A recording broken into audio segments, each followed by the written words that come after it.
Hi, I'm Dwayne Brown. Tonight on KPBS Evening Edition, the State Coastal Commission says yes to the expansion of the San Diego Convention Center downtown. And San Diego City Council member Kevin Faulconer joins us for an in-depth look into his run for mayor. Then Escondido seeks input from the public on changing voting district boundaries, why Escondido's mayor is against it, and what it means to voters. And the governor comes to town. Jerry Brown signs a bill to help homeless vets. KPBS Evening Edition starts now.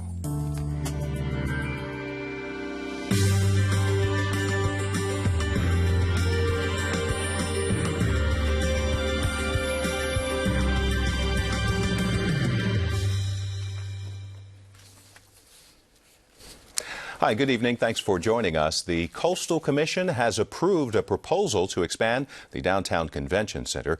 KPBS reporter Claire Trageser has been following the proceedings all day. She joins us from the news center. Claire, the commission staff actually recommended a no vote on this. What does the decision mean? Well, the vote today means the expansion can move forward despite staff's objections, but there's still a protracted legal battle over its financing that has to be resolved before ground on the project can be broken. And opponents to the project have said they may file additional lawsuits. And what were some of the main sticking points today? Coastal Commission staff had recommended against the project because they said it will block views of the bay and decrease pedestrians' access to the water. They want the expansion to include a bridge from the Gaslamp District to the top of the convention center, which will make it easier for people to access both the park plan for the expansion's roof. But hundreds spoke in support of the expansion. They said it will bring jobs and support San Diego's tourism. Even downtown residents said that they support the expansion and don't think it will change their views of the bay. We've got more about the expansion online at kpbs.org. KPBS reporter Claire Trageser.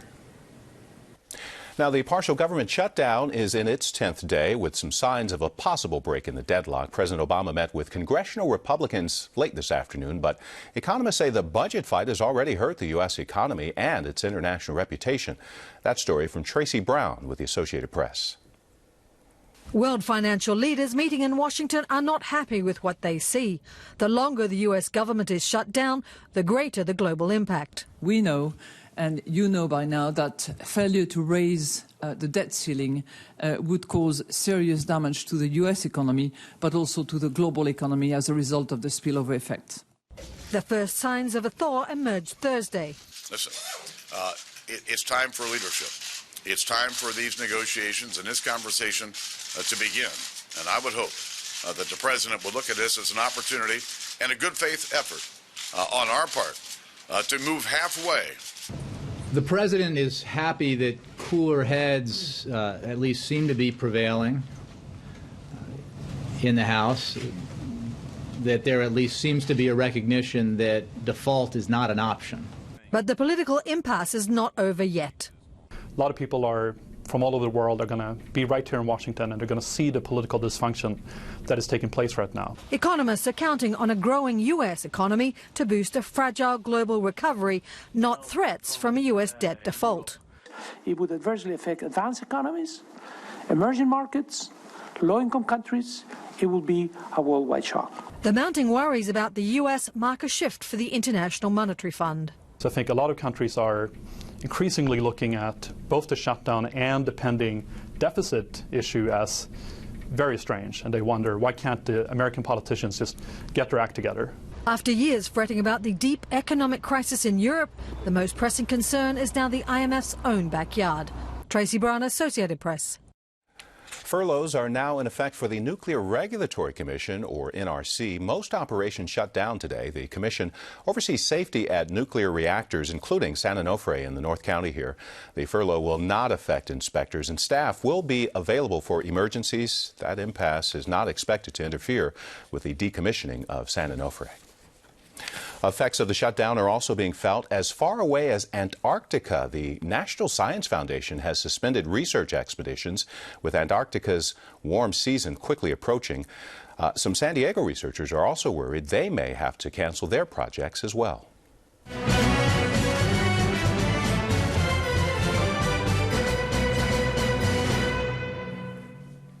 Getting ready for that big special mayoral election, and San Diego Councilman Kevin Faulconer spoke with Peggy Pico earlier today about his bid for mayor.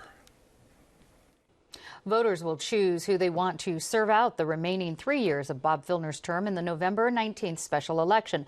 Among the 10 candidates in the race, 4 have above 10% voter support, according to a recent 10 News poll, including my guest, San Diego City Councilman Kevin Faulconer. Kevin, welcome back. Thanks for having me back.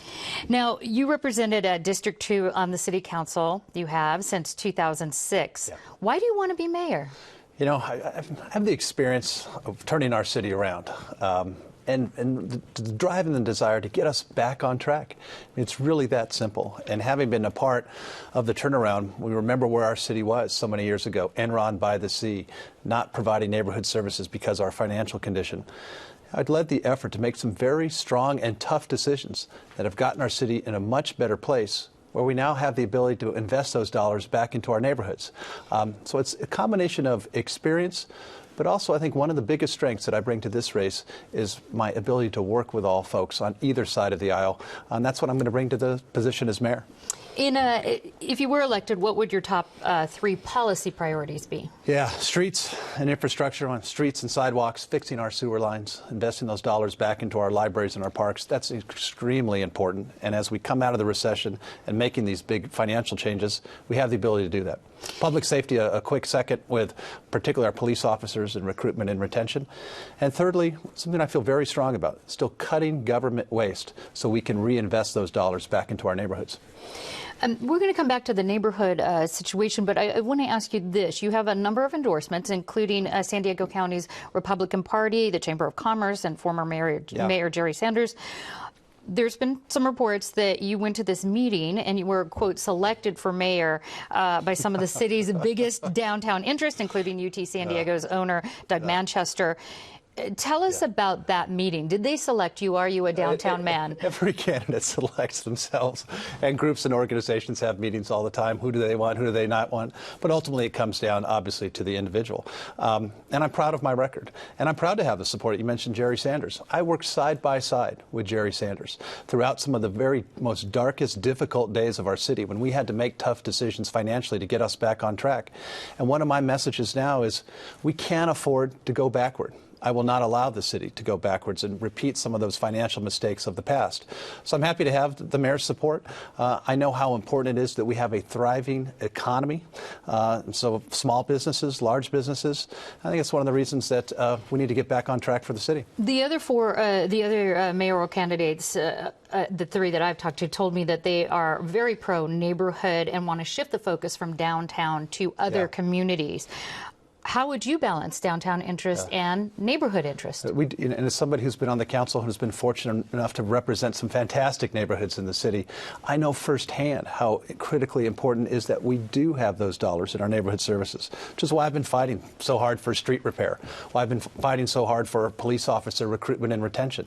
Whether you live in San Ysidro or Rancho Bernardo, we deserve safe neighborhoods, and the city has to have the political will to make those decisions, to put those dollars back in.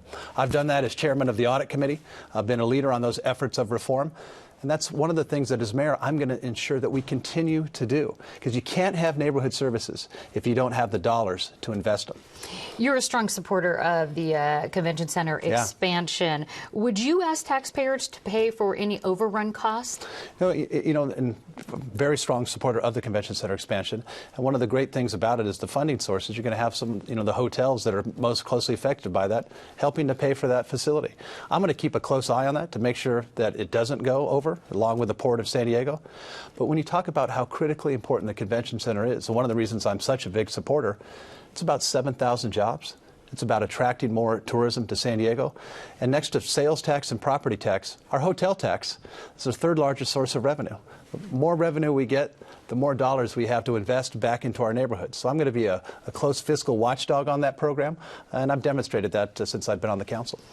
Do you support funding to keep the downtown temporary homeless shelter open year-round? And if you do, where would that money come from? Yeah, I have, and I've spent most of my, not only the temporary shelter, but a lot of political effort and energy on a full-service connections housing project in downtown, which I championed. And it's not about temporary. It's about 24 hours a day, 7 days a week. It's open now. It's working. We are providing the wraparound services to really get people out of being homeless and then transition them back. And I put a lot into that as well as the community, and I'm a strong supporter of that. Well, you are among at least three top candidates that are Democrats. You were running for this, you're a Republican, but you're in that race going up against the Democrats here. Do you think you need Democratic support to win this as a Republican? Yeah, you need all support, absolutely. I mean, I've been on the council for 7 years, and I think what I'm best known for is a guy that brings people together to find solutions. No Democrat or Republican way to fix a street. It's about common sense. And that's what I've been known on the council. I work very closely with all of my colleagues, particularly our council president and our interim mayor, Todd Gloria. It's about finding solutions that work for San Diegans. And that's what we need right now in the city, is somebody that has a demonstrated ability to bring people together. I'm not known as being flashy or a grandstander, but I think I'm known as bringing common sense solutions. All right, we need to wrap it there. San Diego City Councilman and mayoral candidate Kevin Faulconer, thank you. Great to see you. And we'll see Faulconer again here in the KPBS studios for a debate with rivals Mike Aguirre, David Alvarez, and Nathan Fletcher. Join us Monday night at 5 for a special mayoral debate moderated by Peggy, right here on KPBS television.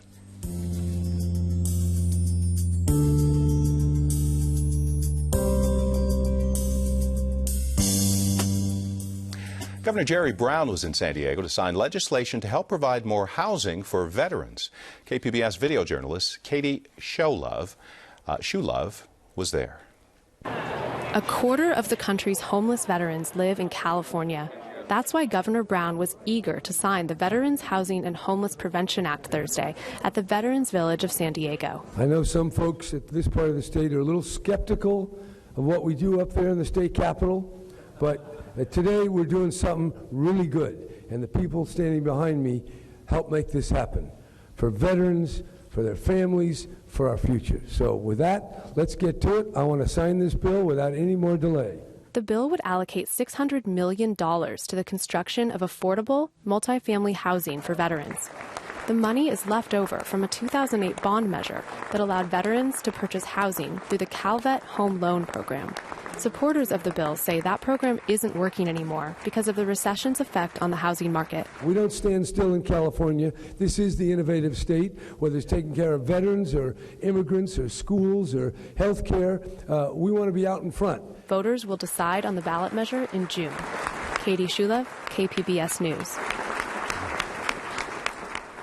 San Diego's interim mayor wants to shake up the city's executive management structure. Todd Gloria says vulnerabilities were exposed during the Faulconer administration, and he wants to prevent everything from being funneled through one person. He's proposing changes to the chief operating officer position and developing a new organizational chart. Gloria will present his proposal to City Council by the end of the month. Fewer San Diego police officers left the force this year for better pay elsewhere, but the agency is still struggling to build its ranks. The attrition rate is down from 10 officers a month, but Chief William Lansdowne says competition for officers is fierce, many lured by agencies offering higher wages and better benefits. San Diego City Council will soon take a fresh look at police pay and benefits. They recently approved increasing allowances for uniforms and equipment. Tonight, Escondido is holding its first series of public meetings to set new voting district boundaries. Peggy Pico has more on that. Escondido has historically elected its city council members in citywide elections, but starting next year, Escondido council members will be elected in the same way they are in San Diego City, by district. Here with more on how the new districts will be drawn and what it means to voters are retired San Diego County Sheriff Bill Flores.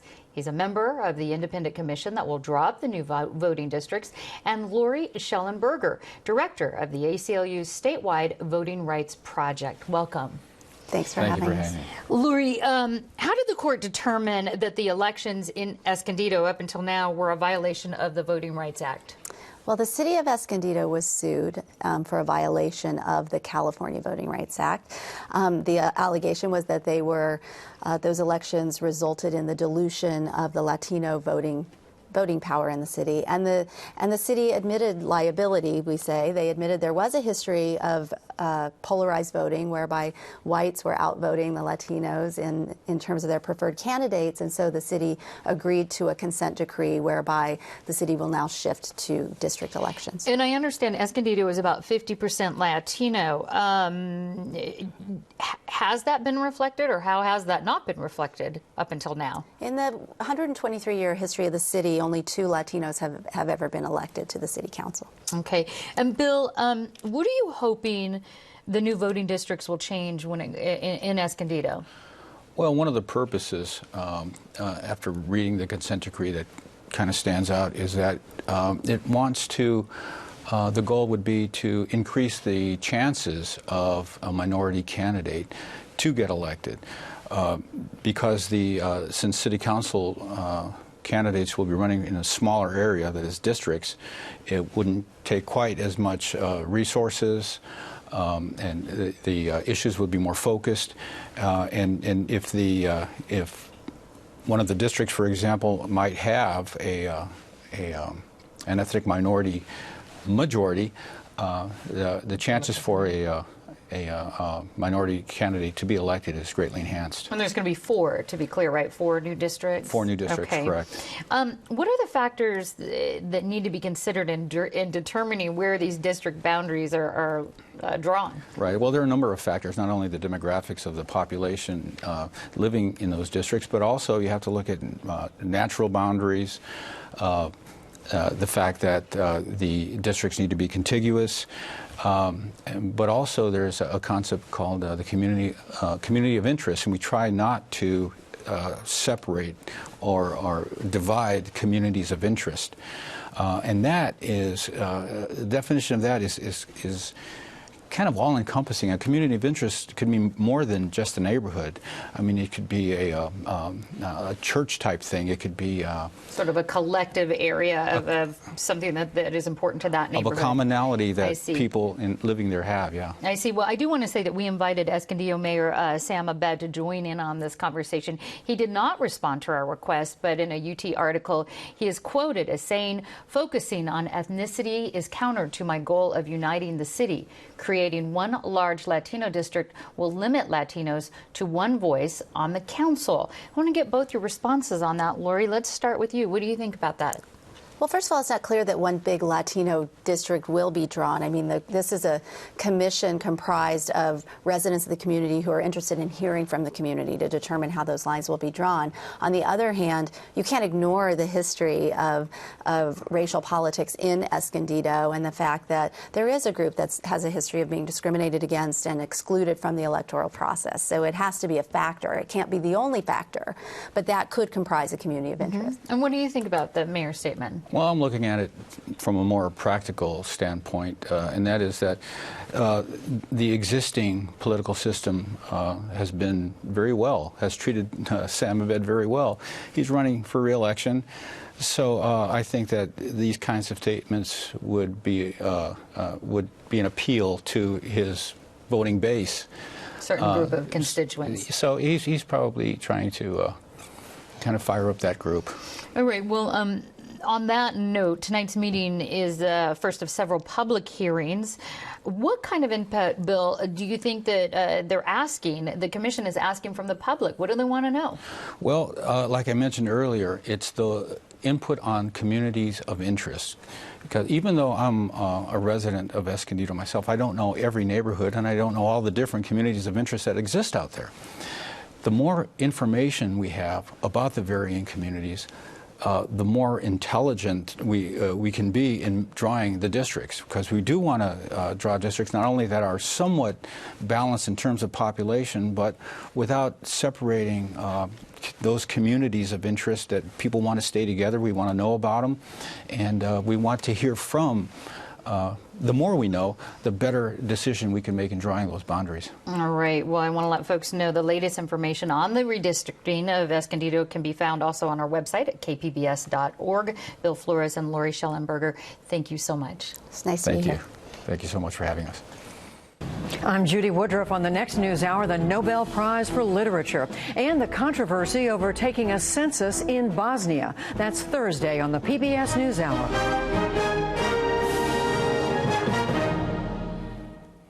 That rain finally came last night, and County Health Agency is warning folks to stay out of the ocean and bay for the next couple of days.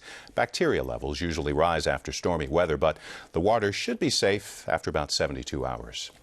Warmer temperatures around the county for the weekend with a mix of sun and clouds along the coast, mostly in the 60s.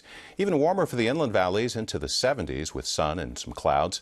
Sunny in the mountains with temperatures in the 60s and plenty of sunshine in the desert with temperatures in the 80s. There's a place in our county where you can go back to a simpler time just by hearing the mechanical sounds around you. Ken Kramer shows us where the listening is pure nostalgia in tonight's About San Diego.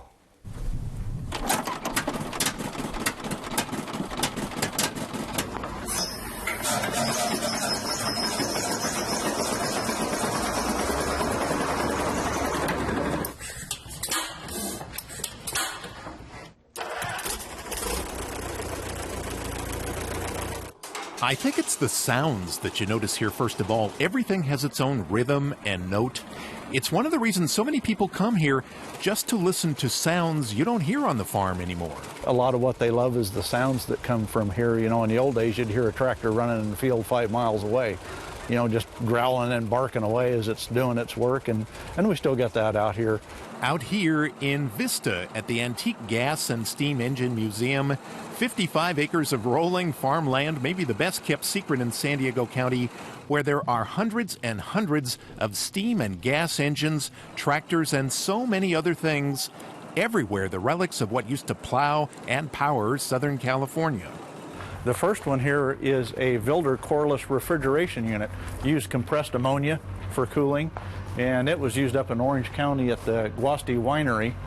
This one here was used to run a sawmill in San Diego, a huge engine that once labored at the Holly Sugar Company in Santa Ana, and another that powered a generator to make electricity on Catalina Island. And then there's the one Jim Kierkees showed us. This part here is the main generator. One of the engines installed on Palomar when they built the observatory. The whole thing brought down here, purring just like in the days when it powered the mountain. Let's go take a look at this engine over here. They're rebuilding it, a 1942 Atlas Imperial engine from a San Diego boat owned by the Everingham brothers. A truck owned by the Matino family who grew lima beans on what is now a part of Oceanside.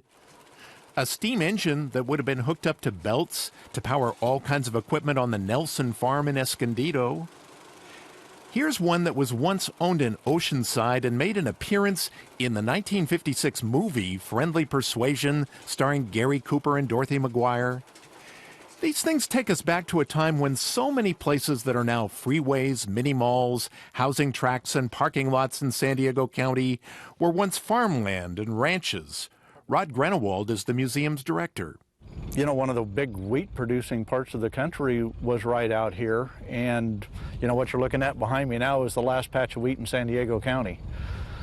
So you know, agriculture, some of it's still here. It's evolved over the years. It went from wheat to, you know, some orchard crops, and then on to some nuts, and now into flowers. These are the machines that fed us and kept generations of farmers going. This tractor never got very far from home, spent all its life in Escondido on the Von Segrin farm. Like most of agricultural machines from that time, they didn't have a muffler, and Virgil White says they could make quite a racket. They were very noisy, and a lot of old farmers, their hearing was shot because they worked around these tractors with no mufflers to speak of. And the gears would grind and sing, and they were very noisy. But one person's noise is another person's music, and to volunteers like Virgil, it's music of a bygone time. Probably did cause the farmer to lose his hearing, though. But I could tell people, you have to remember what it replaced. It was probably a team of horses or two. There were more than a few things up here that were just fun. They let us drive an old 1953 Caterpillar D8 that used to belong to SDG&E. I thought that was pretty trusting of them. But I didn't break it. No, fortunately, museum volunteer Gary Clare was riding along too, just to be sure I didn't flatten any of the scenery. And among the things that are so elegantly quiet when they operate is this. This is a 3-horse, a West Coast. They were built in San Diego. You can see the nameplate, built in San Diego a century ago in a factory that was right downtown. You turn the flywheel, and it's like this old machine begins breathing.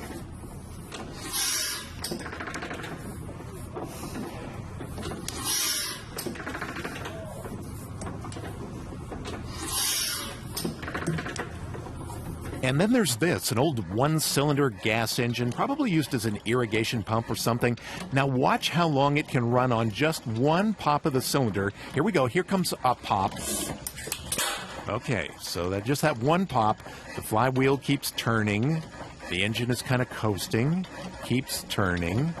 And you think, well, that's pretty amazing. At some point, it's going to run down and stop if there isn't another pop. But it just keeps cycling around and around and around. And just when you think it's going to stop, I think this thing gets pretty good gas mileage.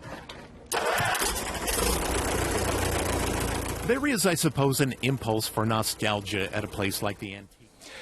Well, later this month, if you liked all that, the museum will have special Saturday and Sunday shows where much of the old equipment is up and operating. The exhibits can be seen and heard on the 19th and 20th, as well as the 26th and 27th. That's at the Antique Gas and Steam Engine Museum in Vista. And if you want to see more of Ken's stories about San Diego, check them out tonight at 8 here on KPBS TV. Thanks for joining us. Good night.